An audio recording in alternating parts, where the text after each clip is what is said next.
হাসির রাজা, জ্ঞানের রাজা, রসিক রাজা।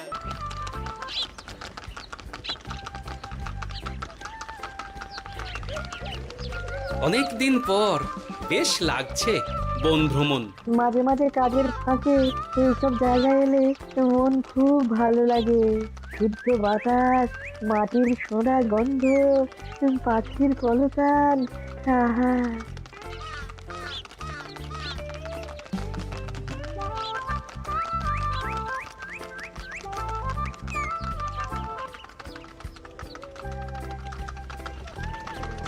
মহারাজের রথ থামছে।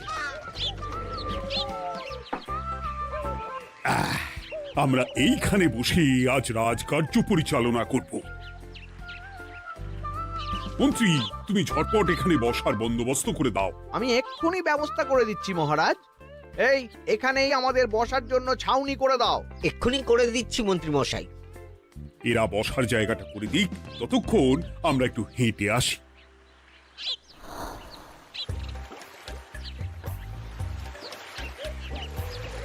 সকালবেলা হাঁটা শরীরের পক্ষে খুব ভালো মহারাজ।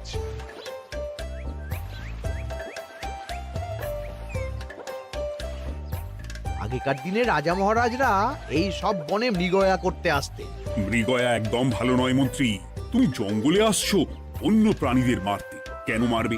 ওরা তো তোমার কোনো ক্ষতি করেনি। না, তা করেনি, কিন্তু তখন ওটা রাজা মহারাজাদের খেলা ছিল। শুনেছি আপনার প্রপিতামহ খুব ভালো বাঘ শিকার করতেন, অনেক বাঘ মেরেছেন।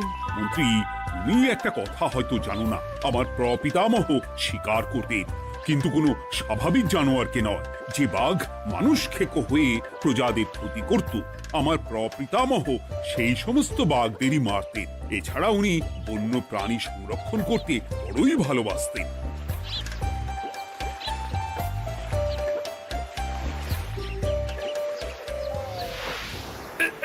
উফ, এটা আবার কি? এই এটা আবার কোথা থেকে উড়ে এলো? কোথাও তো ঝড় হাওয়া কিছুই নেই।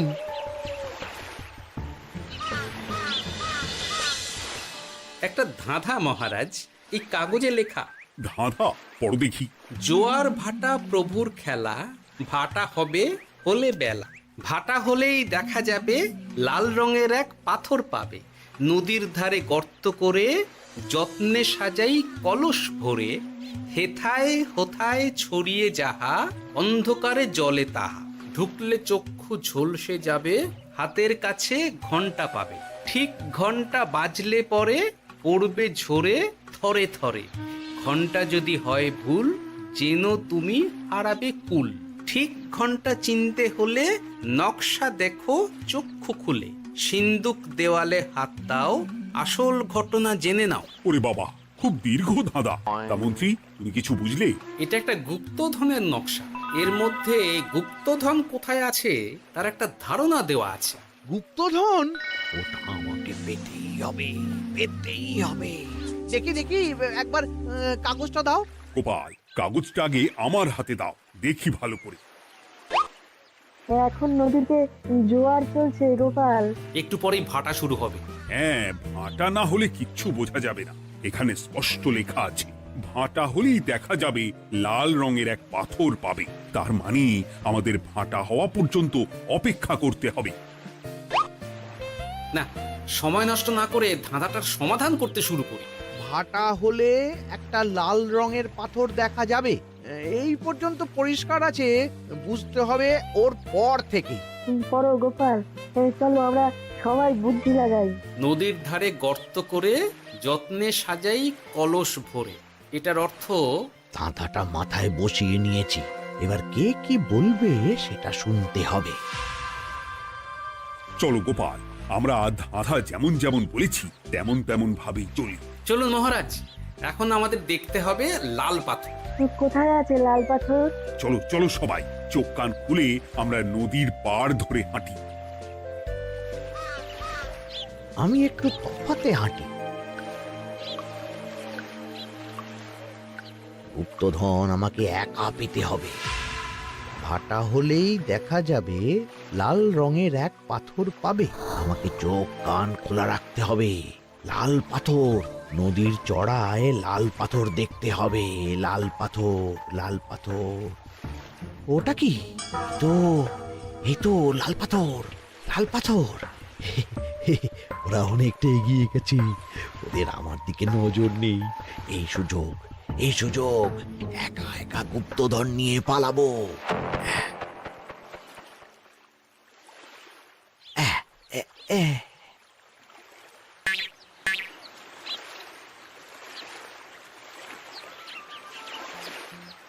কি গো, আমরা তো হেঁটেই চলেছি, লাল পাথর তো কই দেখতে পাচ্ছি না।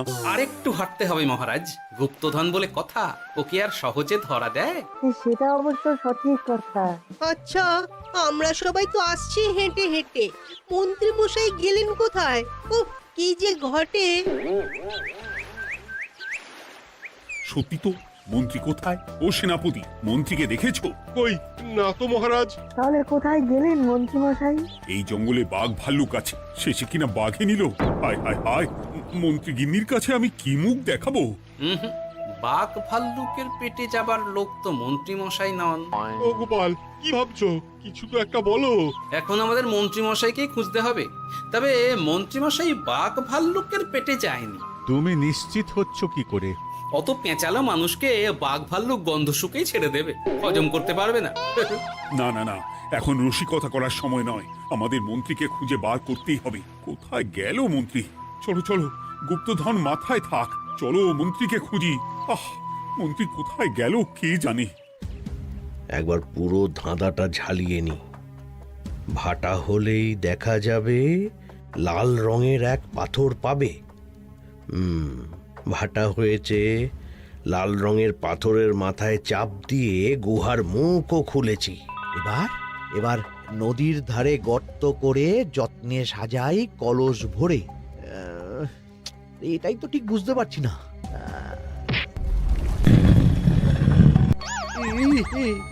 এই রে, এবার কি হবে? হ্যাঁ মহারাজ, কোথাও একটা আওয়াজ হলো। আওয়াজটা কোন দিক থেকে হলো?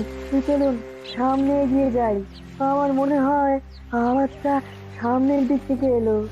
আমারও তাই মনে হলো। তবে কি মন্ত্রী মশাই লাল পাথরের হদিশ পেয়ে গেছেন? আমাদের চোখে পড়লো না, অথচ মন্ত্রী মশাইয়ের চোখে পড়ে গেল। আসলে আমরা কথা বলতে বলতে গেছি, তাই নজরে পড়েনি। চক্ষু ঝলসে যাবে, হাতের কাছে ঘন্টা পাবে। পেয়েছি পেয়েছি, ঘন্টা ঘন্টা ঘন্টাটা পেতে হবে। ঘন্টাটা ঘন্টাটা ঘন্টা। ভাটা হলেই দেখা যাবে লাল রঙের এক পাথর পাবে। নদীর ধারে গর্ত করে যত্নে সাজাই কলস ভরে। হেথায় হোথায় ছড়িয়ে যাহা, অন্ধকারে জলে তাহা। ঢুকলে চক্ষু ঝলসে যাবে, হাতের কাছে ঘন্টা পাবে। ঠিক ঘন্টা বাজলে পরে পড়বে ঝরে থরে থরে। ঘন্টা যদি হয় ভুল, যেন তুমি হারাবে কুল। ঠিক ঘন্টা চিনতে হলে নকশা দেখো চক্ষু খুলে। সিন্দুক দেওয়ালে হাত দাও, আসল ঘটনা জেনে না। এবারে ভালো করে ঠান্ডা মাথায় ভাবতে হবে। ভাটা হলেই দেখা যাবে লাল রঙের এক পাথর পাবে। সেই লাল পাথরটাই তো খুঁজে পাওয়া যাচ্ছে না, অথচ মন্ত্রী মশাই খুঁজে পেলেন। আওয়াজটা কোথা থেকে আসছিল? এই কাছে পিঠে এই কোথা থেকে আওয়াজটা আসছিল।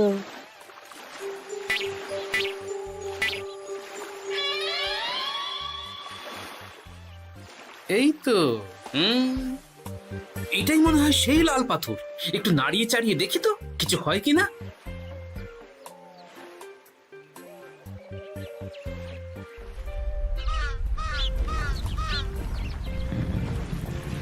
এই তো, কাজ হয়েছে। এই তো সুড়ঙ্গ। আপনারা নিচে নামুন। আপনারা কি দেখছেন সেটা বলবেন মহারাজ। সবাই যদি নেমে যাই, যদি কোনো কারণে সুড়ঙ্গের মুখ বন্ধ হয়ে যায়, তাহলে আর আমরা বাইরে বেরোতে পারবো না মহারাজ। গোপাল ঠিকই বলেছে, আমরা দুজন বাইরে থাকি। মহারাজ, আর একটা কথা, কোনো ঘন্টায় হাত দেবেন না, মনে আছে তো? ঘন্টা যদি হয় ভুল, যেন তুমি হারাবে কুল। ওরে বাবা, এই বয়সে আর কুল হারাতে চাই না। ঠিক আছে, তোমার কথাই অক্ষরে অক্ষরে পালন করব। দেখি এই সুড়ঙ্গে মন্ত্রী মশাইকে দেখতে পাই কিনা। চলুন মহারাজ, সুড়ঙ্গে নামি। সবাই সাবধানে নামো।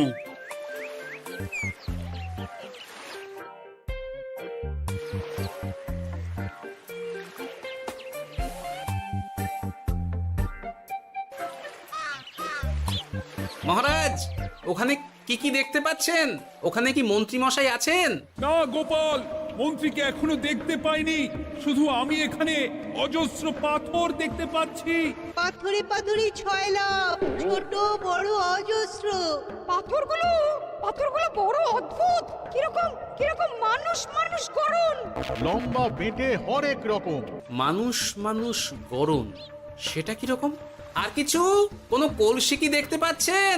কলসি তো দেখতে পাচ্ছি না।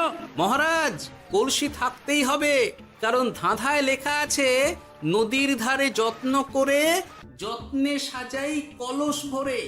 গর্তটা আসলে হলো সুড়ঙ্গ, কিন্তু কলস। মহারাজ, মহারাজ, এইদিকে এইদিকে একটা কলসের মতো কি যেন আছে। এইদিকে আসুন, এদিকে এদিকে। হ্যাঁ গোপাল, দেখতে পেয়েছি। এবার আমি যেরকম যেরকম বলবো সেই রকম সেরকমই করবেন। আমি বিজ্ঞানীকে নদী থেকে জল তুলে পাঠিয়ে দিচ্ছি। পাত্র কোথায় পাবে? আমাদের জল খাবার যে পাত্র আছে সেটা আনতে লোক পাঠাচ্ছি। ঠিক আছে। শুধু একটা কথা বলছি, আপনারা কেউই সুড়ঙ্গের ভেতরে কোনো কিছুতে হাত দেবেন না। কেন গোপাল? সব পরে বলবো, এখন আমি যা বলছি সেটা শুধু মনে রাখুন। সুড়ঙ্গের ভেতরে কিছুতে হাত দেবেন না। ঠিক আছে। প্রহরী, তুমি যাও, যেখানে আমাদের বসবার আয়োজন করা হয়েছে সেখানে গিয়ে একটা জলের পাত্র নিয়ে নদী থেকে জল ভরে নিয়ে এসো। গোপাল, মন্ত্রী মশাই কোথায় গায়েব হয়ে গেলেন? কোথাও গায়েব হয়ে যাননি বিজ্ঞানী, কোথাও গায়েব হয়ে যাননি উনি। উনি ওই সুড়ঙ্গের ভেতরেই আছেন। কিন্তু কেউ তো ওনাকে দেখতে পাননি। সম্ভবত পাথর হয়ে আছে। এখন কিভাবে পাথর হয়েছেন সেটা তো আমি বলতে পারবো না। সবটাই স্বপ্নের মতো লাগছে। ঠিক যেন স্বপ্নের মতো লাগছে। এই জীবনে সুড়ঙ্গ দর্শন হয়ে গেল। আমাদের পাতাল প্রবেশ। পাতালে আসিয়া আমি মনে মনে বলি, গুপ্তধন নিয়ে আমরা যেন সৎ পথে চলি। তোমার এখনো কাব্য আসছে সভাকবি? আসছে মানে কাব্যের সাথে আছে রোমাঞ্চ, করছে গা শীত, হচ্ছি আমি অধীর। মহারাজ, জল দিয়ে বিজ্ঞানীকে পাঠাচ্ছি। কি করতে হবে বিজ্ঞানীকে সব বলে দিয়েছি। তুমি ভেতরে আসবে না? আসবো ঠিক সময়ে। এখন আমি যেমন যেমন বলবো আপনি ঠিক তেমন তেমন করবেন। ঠিক আছে। বিজ্ঞানী, যেমন যেমন বললাম ঠিক তেমন তেমন ভাবে কলসিকে জল দিয়ে পরিষ্কার করবে। মনে রেখো, ধাঁধায় আছে কলসি সাজাই যতন করো। তুমি একটা কথা মনে রেখো বিজ্ঞানী, কোথাও হাত দিও না কিন্তু। ঠিক আছে গোপাল, তোমার উপস্থিত বুদ্ধির তুলনা নেই। আমি যাচ্ছি গোপাল। সাবধানে সাবধানে। মহারাজ, বিজ্ঞানী যাচ্ছে। সাবধানে নামো, সাবধানে। মহারাজ, কলসিটা কোথায়? ওই তো, একটু সাবধানে যাও।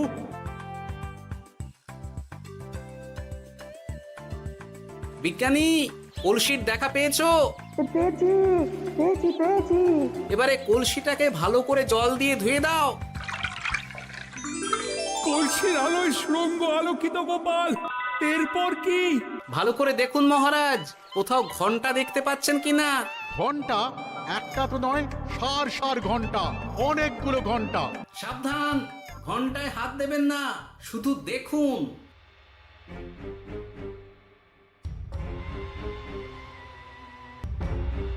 মহারাজ, আমরা গুপ্তধনের খুব কাছে চলে এসেছি। তাই নাকি? কি মজা, কি মজা! এবার খাবো ক্ষীরের গজা। আহ, সভাকবি চুপ করো। এখনো আমরা গুপ্তধন পাইনি। বাবার মুখে দাঁড়িয়ে সবগুলো তারা আঁকা। বিজ্ঞানী, কোন ঘন্টায় চাঁদের নকশা করা আছে কি? একটু দেখে বলো না। আমি আতস কাজ নিয়েই দেখছি, সব ঘন্টাতেই তারা আঁকা। খবরদার, কোনো ঘন্টাকেই ছোঁবে না। ঠিক আছে, কোনো কিছু না ছুঁয়ে আমি দেখছি। পেয়েছি গোপাল, চাঁদ আঁকার ঘন্টা পেয়েছি। ওই ঘন্টাটা বাজাও, বাজাও।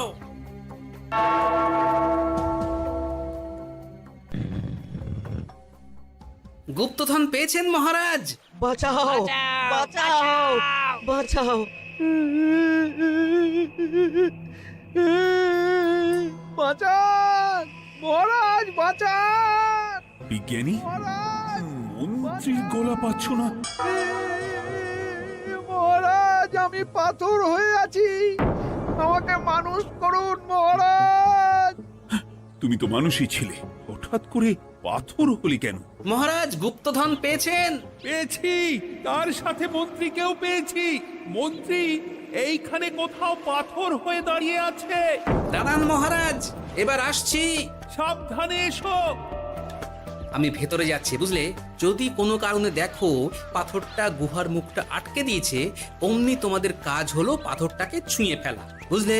ঠিক আছে গোপাল দাদা। আমার মনে হয় বিপদ আর কিছু ঘটবে না, তবুও সাবধানের তো মান নেই। ঠিক আছে, তুমি নিশ্চিন্তে ভেতরে যাও। বাঁচাও, আমাদের বাঁচাও, আমাদের সবাইকে মানুষ করুন। আমাকে মানুষ করুন মহারাজ। আপনাকে তো মানুষ করা হবে মন্ত্রী মশাই। আগে বলুন, আপনি পাথর হলেন কি করে? ও, মনে পড়েছে, ধারার শেষ লাইন, সিন্দুক দেওয়ালে হাত দাও, আসল খবর জেনে না। সত্যি গোপাল, তুমি না থাকলে এই এত কিছু আমাদের সবার কাছে অজানাই থেকে যেত।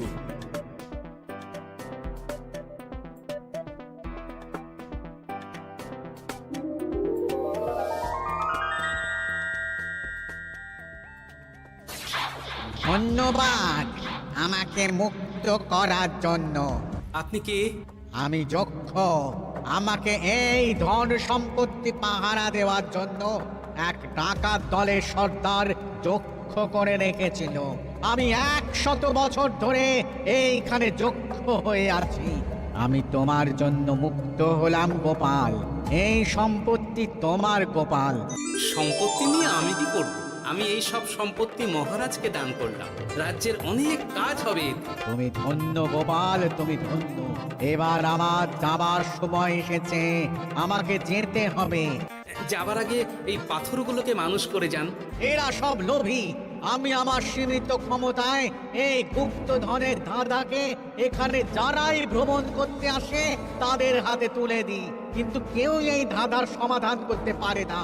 সবার মনে লোভ কাজ করে, এই লোভ এদেরকে পাথর করে রেখেছে। পাথর হলো কি করে? একটা মানুষ এসে বুক ভরা লোভ নিয়ে আধা পুরো না জেনে পাথরে হাত দিলেই সে পাথর হয়ে যাবে। আমাদের আমাদের আমাদের ভুল ভুল হয়েছে। আর লোভ আর করবো লোভ না। করবো না। আমাদের বাঁচাও। আমাকে মুক্ত করে দিন, আমার খুব ভুল হয়েছে মহারাজ, মুক্ত করে দিন আমায়।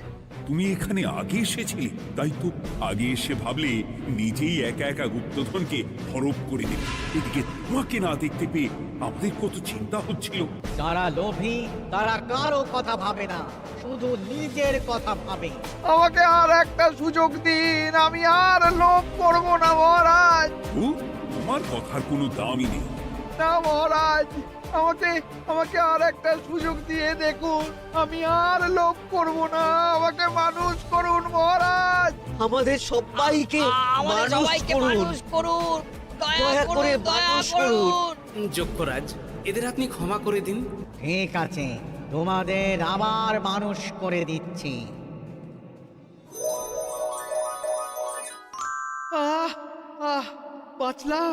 বাঁচলাম। এই রকম বারবার বাঁচা যাবে না কিন্তু। এবার সাপ ব্যাং যাই হবে না কেন ওইভাবেই থাকতে হবে, এই আমি বলে দিলাম। এবার আমার মুক্তি।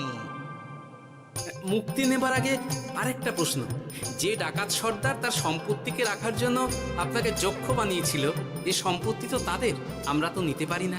লোভ বড় খারাপ গোপাল, অতিরিক্ত লোভ মানুষকে পশু করে দেয়। ওই ডাকাত দল এই সম্পত্তির জন্যে সবাই কাটাকাটি করে মরে গেছে, কেউ আর বেঁচে নেই। সুতরাং এই সম্পত্তিতে তোমার অধিকার আছে, এই সম্পত্তি তুমি গ্রহণ করো। নিলাম আমি, কিন্তু এই সম্পত্তি মহারাজকে আমি দান করলাম। ডাকাত দল জনগণের সম্পদকে লুটেই তো সম্পত্তি বানিয়েছে, তাই আমি জনগণের কাজে লাগবার জন্যই এই সম্পত্তি মহারাজকে দিলাম। গোপাল, তোমার জয় হোক। এবার তাহলে আমি যাই, তোমরা সবাই সুখে থেকো আর ভালো থেকো। গোপাল, তোমার তুলনা হয় না। তোমার ঋণ আমি কোনোদিন শোধ করতে পারবো না। তুমি কৃষ্ণনগরের জন্য যা করলে তা ইতিহাসে লেখা থাকবে। না মহারাজ, আমি এমন কিছু করিনি, এই কাজ সবাই করবে। জয় গোপালের জয়, জয় গোপালের জয়, জয় কৃষ্ণনগরের জয়। জয় কৃষ্ণনগরের জয়। হাসির রাজা জ্ঞানের রাজা রসিক রাজা